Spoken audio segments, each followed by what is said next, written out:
It is the year 381, and the Christian world is tearing itself apart over a question that might sound abstract but touches everything. Is the Holy Spirit truly God? For over 50 years, the Arian controversy has been raging. It started as a debate about whether the Son is fully divine, and the Church settled that question at the Council of Nicaea in 325. But now, a new front has opened. A group of theologians, sometimes called the New Metamaticians, or Spirit Fighters, are willing to say the Son is God, but they draw the line at the Spirit.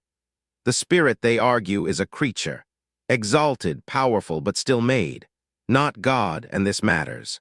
Because if the Spirit who dwells in you, who sanctifies you, who raised Jesus from the dead, if that Spirit is not God, then you have never truly been touched by God at all. Into this crisis steps Ambrose, the Bishop of Milan. Ambrose is not your typical church leader. Before becoming a bishop, he was a Roman governor. He knows law, rhetoric, and politics, and he has the ear of the emperor. In fact, it is Emperor Gratian himself who asks Ambrose to write a clear defense of the Spirit's deity.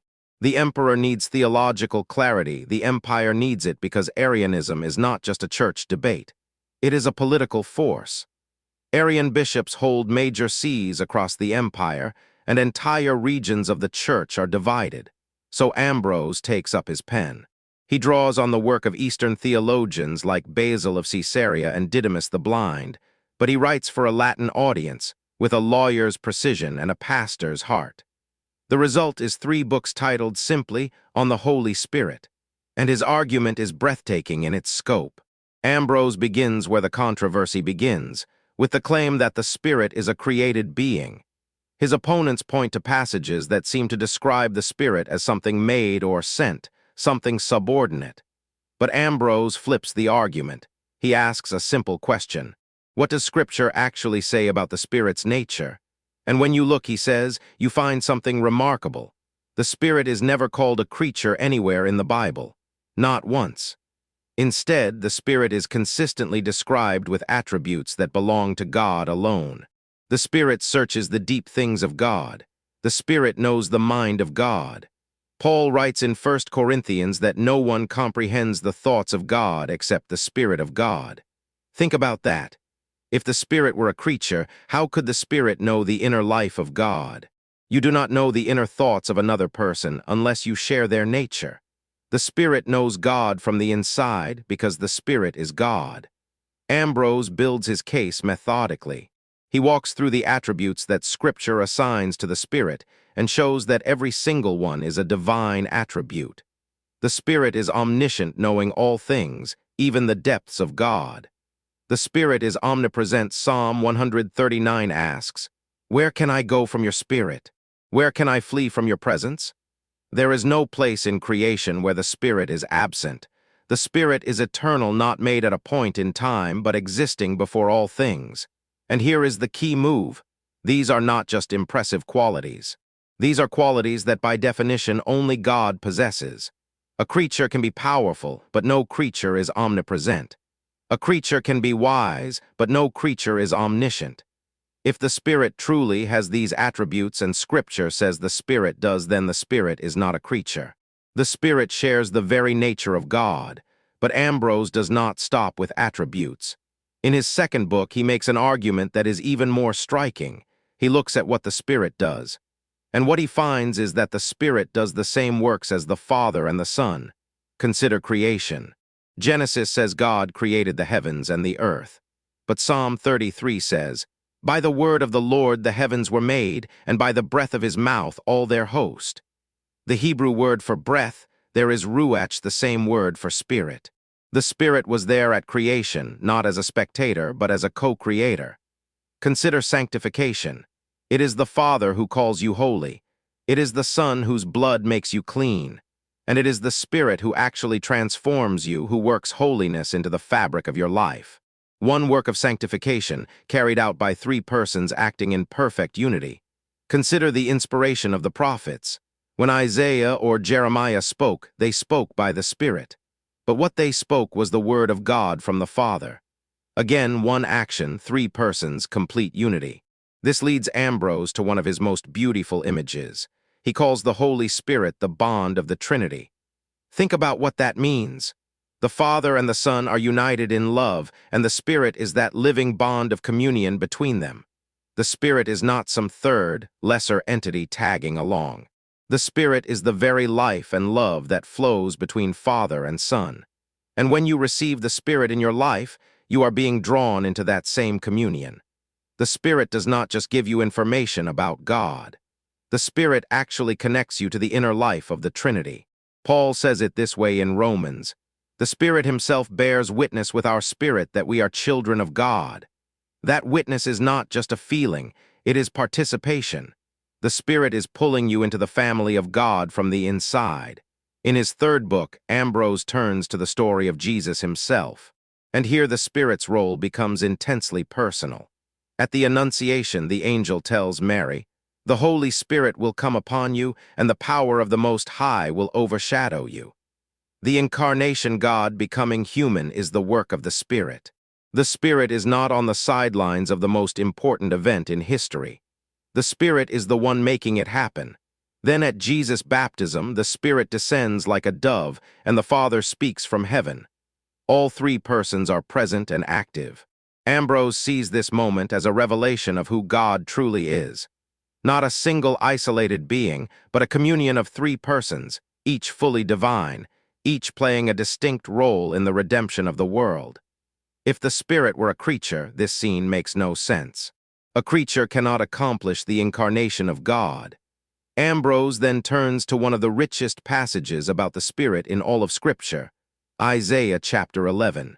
The prophet describes a shoot coming from the stump of Jesse, a prophecy of the Messiah, and says the Spirit of the Lord will rest upon him.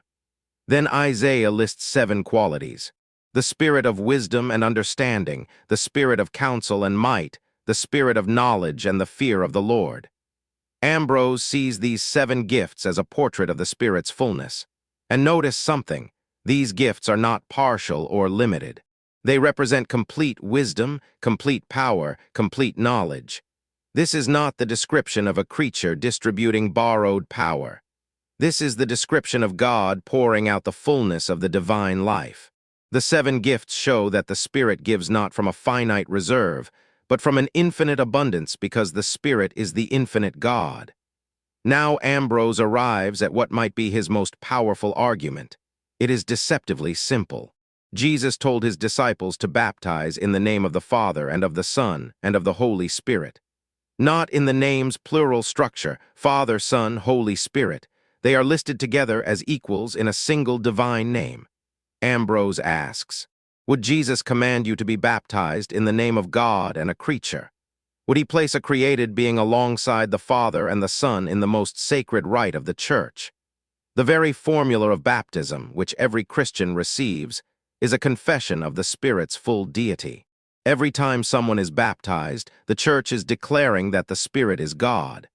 The Arians and the Spirit fighters have to explain away the most basic Christian practice. Throughout all 3 books, Ambrose engages his opponents directly. They quote passages about the Spirit being sent and argue that being sent implies inferiority. Ambrose responds, the Son was also sent, and you admit the Son is God. Sending describes a mission, not a nature. They point to passages where the Spirit is called a gift. Ambrose replies, yes, the Spirit is God's gift to you, but the gift of God is God himself. When you receive the Spirit, you are not receiving a package from God. You are receiving God. His method is consistent. Take the opponent's proof texts, show that they prove the opposite of what the opponents claim, and then point to the overwhelming biblical witness that the Spirit is fully, completely, irreducibly God. Ambrose is not writing in a vacuum. The same year he completes this work, minus 381, the Council of Constantinople gathers. And the council produces an expanded creed, the one still recited in churches today. It adds a crucial line about the Holy Spirit. The Lord, the giver of life, who proceeds from the Father, who with the Father and the Son together is worshipped and glorified, who spoke through the prophets. Every phrase in that line echoes arguments Ambrose has been making. The Spirit is Lord, that is, the Spirit is Yahweh. The Spirit gives life, the Spirit is Creator. The Spirit is worshipped and glorified together with the Father, and the Son, the Spirit, is co-equal. The Spirit spoke through the prophets' treatise are two expressions of the same conviction. So why does a 4th century theological debate matter? Because everything in your spiritual life depends on who the Spirit is. If the Spirit is a creature, then when you pray and feel that deep, wordless groaning that Paul describes in Romans 8, that is just a creature trying to help. But if the Spirit is God, then God himself is praying within you. Your prayer is caught up into the life of God. If the Spirit is a creature, then sanctification is just a created force trying to improve you. But if the Spirit is God, then the one who is making you holy is the same one who is holiness itself. Transformation is not a program. It is the presence of God. If the Spirit is a creature, then the church is just an organization held together by human effort. But if the Spirit is God, then the community of Christ is animated by the very life of the Trinity. The church is not a club. It is a dwelling place of God. Ambrose understood that this was never an abstract debate. It was a fight for the reality of salvation itself. And he gave the church a gift that endures. A clear, passionate, biblically grounded declaration that the Spirit who lives in you is nothing less than the living God.